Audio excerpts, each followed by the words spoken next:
Today on Unashamed by Grace, we have the opportunity to do a telephonic interview with Crytal Renaud of Dirty Girls Ministry and author of Dirty Girls Come Clean and 90 Days to Wholeness. This renowned speaker is from Kansas City and has been featured all over. Joanne Pelcher will get a chance to sit down and interview her and go over some of the things that helped her survive her 8 year of bondage to sexual addiction and pornography. Let's join the show now as it's already in progress. Well, good morning. This is Joanne with Unashamed by Grace, and I'm here this morning on Christian Living Radio. We have a very special guest with us today, all the way from Kansas City. And she has an amazing story and testimony that we want to share with everyone to give insight into something a lot of people don't know about. So, is porn a problem for women? What would your answer be? So join us here as we listen to what Crytal has to say. Good morning, Crytal. Are you there? I am. Thank you for having me.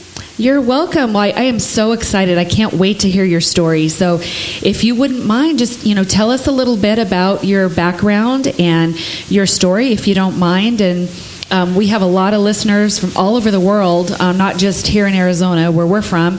And there may be people that are out there, women especially, who may be struggling and think they're the only one in the world that could possibly be having a problem with pornography. And I know you can give some great insight to that. Yes. Well, I'm Crytal Renaud, and I'm the founder of an organization called Dirty Girls Ministries. And we work hand in hand with women who struggle with pornography and sexual addiction. And we understand that this is an issue for women. I understand from a personal perspective because this was my story. I struggled for almost 9 years, beginning at the age of 10, when I was first exposed to pornography through a magazine in my brother's bathroom. And so it was through the recovery that I received, thanks to my relationship with Jesus Christ, as well as having an accountability relationship with women who also struggled. It was through those experiences that we started the ministry so that we could help women who were struggling and who do feel alone. Yeah, I can imagine, because, when you talk to most people or you see in the news, there's a lot of celebrities right now that are actually coming forward to admit they've been struggling for years, some of them since they were children, just like yourself. And so far, it's only been the men. And so I love that your boldness and you're courageous and that you have a heart for women. And, God uses our story, whatever it is. We all have a story, and God is using you, and something that was bad in your life is now turned around, and you're just helping thousands, possibly millions of people. And that's why I'm just so excited to have you here today, because even if you reach just one, and bring hope and that possibility of, oh my gosh, this is something I can't overcome. Crytal did it. I can do it. And that's why I really want you to share your story. And so I know you mentioned that you came across pornography when you were 10 in your brother's bathroom. How did that come about? Like, did your mom know, or your parents, or whoever you were living with, did they know that was in there? Was he hiding it from them? And what about him also? You can, if you don't mind sharing on that, is that something he's ever admitted an addiction to as well? Yeah, and certainly my parents did not know about that. I'm thinking back, and he was around the age of 15 when that circumstance would have occurred. And I was 10 years old. I was the youngest and the only girl in my family. Certainly, I don't think his intention was to leave it in a place where I could find it, or really where anybody could find it. I think he likely was looking at it and using it and got interrupted and had to leave real quick, or something happened to where he left it on the counter. Where in general, that's not what, I don't think he usually did that. Right. And so we've talked about it as adults a little bit. He's never personally mentioned, yes, this is a struggle for me, or still is a struggle for me. Really, the extent of our conversation was, sorry that happened to you. Basically, it's kind of, so he knows my story, and then that event was the catalyst for me.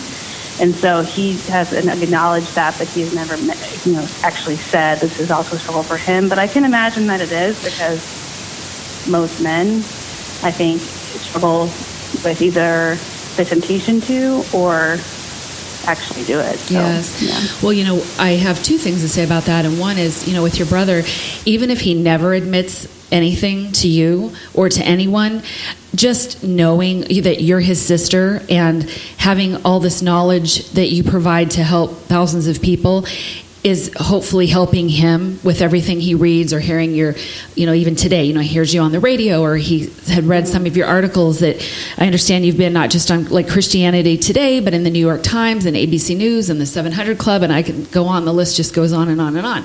So I hope, my prayer is that he, has listened to or read things about you, and that in that he can realize that he's able to overcome it, if it is a problem for him. But the second thing I wanted to say was, you mentioned it may be a struggle for a lot of men.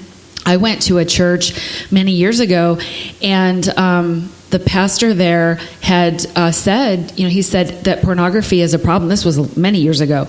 And he said, if I allowed myself to, I could become addicted to it. And he said, so I do not, I turn my head, I look away, I do not allow, because he said I could see where that could be a problem in my life. And that made it so real to have a pastor here, someone you esteem, to actually be able to tell people that.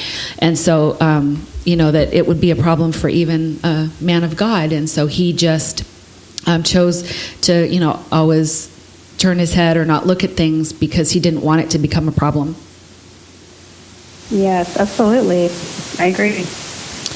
So tell me a little bit. Okay, so you mentioned when you were a child, and what was the breaking point? Had there been times throughout the 10? You had 8-year addiction? Is that what you said?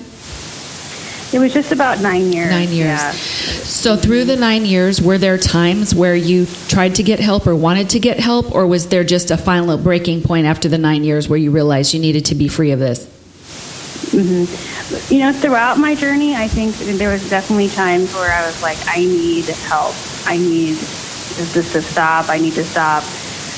Certainly did not know what that looked like. Did not know who I could talk to. Didn't know, how to talk to somebody about what I was struggling with, because, like you were saying before, in my mind, I was the only girl who struggled with this. Right. I can imagine that other women did. Because all you ever heard, even from the pulpit or wherever, this is an issue for men. Mm-hmm. Husbands, be faithful to your wife, even with your eyes, and that whole kind of dialogue. And women were never brought into that dialogue unless they were the wife, or women help support these men with their temptations and stuff like that. And so for me, it was like I must be like the weird one. I must feel like a man. But now you found that that's definitely not true. Absolutely, yeah. No, and I think that's the kind of lie and deception that the enemy puts on women, I think, too, is that you are alone, you are the only one, you're weird, you're this, and so we believe that lie, that we are the only one, but truthfully, there's nothing new under the sun. Right. And so there certainly has to be at least one more woman in the world who struggles, not just you. And so for me, it all came down to who do I tell and how do I say something. And so I stayed silent for a very long time. I became a Christian, professing faith at the age of 15 at summer camp. Even with that decision, I still struggled. And there was this whole idea that, well, if I'm a Christian now, certainly I wouldn't be struggling with porn anymore. But that's just not true. I mean, sin is sin, and it entraps everyone. And so just because I became a Christian, it didn't mean that I was, automatically fixed overnight either. And for me, that really, I struggled with that idea too. Like, am I saved? Do I love God enough? So there was this whole other, struggle in my mind of like, I must be the only girl, and now I'm a really bad Christian. So there was like a lot of condemnation on myself that I put on myself as well. Well, and I understand that because we work, with Unashamed by Grace, we primarily work with men and their spouses. The spouses are there for support, and the men, definitely have felt that way throughout the years, where with the shame and the guilt, pouring out on them, and then to finally be free and realize they don't have to carry that around. But however, through those years where they were struggling, the same thing. They felt they weren't worthy. I'm not the leader of my home. All the things that are totally untrue. Because pornography is a sin, just like, something else is a sin. So not one is greater than the other. And we're, all of us that are believers in Christ, we're all free and forgiven of sin, but we still sin, And so just because, like I said, one thing versus another, it makes my heart sad when these men have so much shame and guilt, because then there's other people doing other things that don't have shame and guilt. And so if they can just realize that it is something that they can overcome, just like you did, and I love that you just bring that hope to people.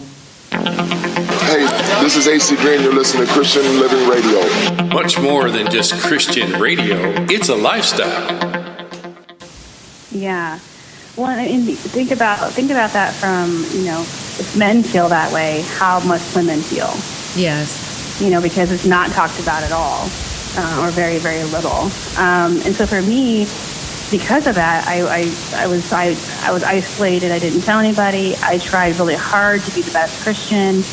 I was leading the Christian club in my high school. I was leading worship in youth group. I was just doing everything I could to just surround myself with good, godly things, hoping that, through osmosis, I would be freed from this. Right. And it wasn't until I started I was given the opportunity to actually confess and get it out in the open and out in the light, that real freedom was actually a possibility for me. And that was through a woman that I met through church who shared her story with me. And her story consisted of, hey, I was a porn addict as a teenager. And so for me, it was like, it was like nirvana, like it was an epiphany, like I'm not alone. There's somebody else, flesh and blood, standing in front of me as a woman telling me that she had struggled with porn. And so I now have the opportunity to either run away from this opportunity to have help, or I could tell her my story too. And thankfully, I did the latter. And it was through that experience of confession and through that experience of having accountability with her and really, truly surrendering what was driving my addiction is when freedom was actually possible for me. Well, I'm so glad that God put her in your life because, and that she was bold enough to talk to you about it because, God knew that you needed to be free. And so he placed her in your life to, provide that outlet for you. Because, yeah, you're right. If you don't talk about it, then how can you be healed from it? So that's why we're so thankful that Christian Living Radio has us on their show or their station every week because it's bringing light to the subject to where it can be talked about. Like I said earlier, sin is sin. So why not talk about this? We can talk about other things. And so it just is bringing freedom to people. And once they start, just like you, once they start talking about it, then they can start releasing that shame and guilt. And then that's where the recovery and the healing starts, is when they're able to get that accountability and have someone to talk to about it. I kind of wanted to go back, if you don't mind. You mentioned, I didn't know this, that you were actually leading your high school Christian group, you said? Yes. Yep. Wow. Well, also, I remember reading that you also speak to college and youth groups in addition to women's groups. Do you have a perception as far as when you're speaking to these different age groups, are they all pretty receptive, or are there some that are more receptive than others or have more questions? Because I would imagine the younger ones would have more questions. But what do you see when you're out there speaking to all these thousands of people? Yeah, it depends on what kind of crowd I'm speaking to and kind of how they've set up the event. In general, if I go and do like a youth group thing, I'm usually like, it's Wednesday night, we're having a speaker, and that kind of thing. And unfortunately, it's kind of ineffective in terms of getting to actually speak to these girls who are actually struggling. However, I almost always get feedback afterwards, either on Twitter or Facebook, or they'll email me, and they'll say, wow, that your story was my story. How do I get freedom, from this? And so I wish that there was more opportunity when I'm actually working and speaking at these events where these girls could actually speak to me. Yes. And that's why I love when I go to college campuses, because I try to do what I call a campus tour, which essentially is a